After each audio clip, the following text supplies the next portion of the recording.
Hello, my name is Blake Patterson, and welcome to Real Values. On this week's episode, I discuss Bring Me the Head of Alfredo Garcia. In every unapologetic detail, Bring Me the Head of Alfredo Garcia comes directly from the source of Sam Peckinpah's being. Compared to his other works, Peckinpah's 1974 film is a complete vision of his worldview in every bias he evoked through his filmography.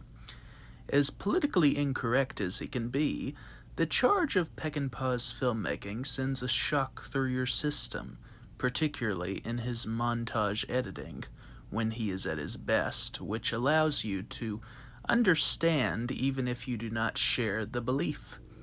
The film concerns an American barroom pianist, Warren Oates' Benny, and his prostitute girlfriend, Isela Vega's Alida, getting involved in a road trip to collect the bounty on the head of a dead man who impregnated his boss's teenage daughter, Janine Maldonado's Teresa.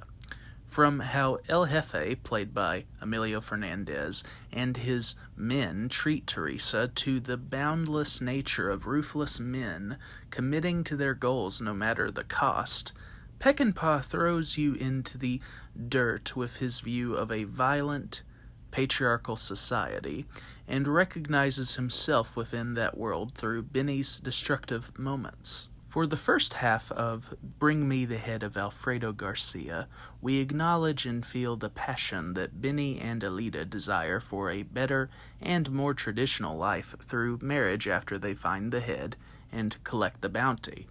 As dysfunctional as their relationship can be, we are so in tune with Benny and Alida's ambition that we lose track that we are watching a Sam Peckinpah film, where hope is a glimmer of light in the sun rather than a grounded reality. Oates and Vega are emotionally credible in their portrayal of Benny and Alida's relationship, and their mutual strength is what makes the eventual tragedy more overwhelming. When viewers learn of Alida's murder, the situation is shocking in how a knocked-out Benny and Alida are mostly covered in dirt, and Peckinpah approaches the conflict with a poetically haunting sense of recognition, particularly through the slow-motion edit of Alida falling back to the ground after Benny realizes she is dead.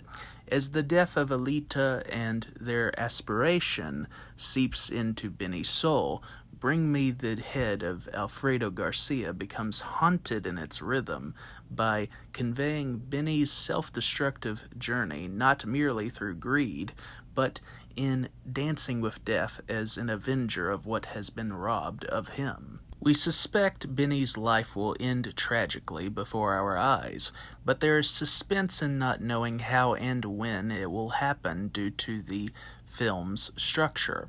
Between every violent set piece, audiences acknowledge Benny and Peckinpah facing the overcrowding of demons internally before they externalize, and Oates authentically captures the unbearable pains of his character as his past and present torment him through alcoholism and violence. Once the brutal finale of Benny driving through the gate against numerous killers occurs, the conclusion is as genuine and potent in its unique form of transcendence as a Brazone film beneath the horrors of a morally scorched society. In Bring Me the Head of Alfredo Garcia, Peckinpah reveals himself in human form through every fracture, whether moral or psychological, without holding back or polishing a facade. Thank you for watching this video. Have a great night.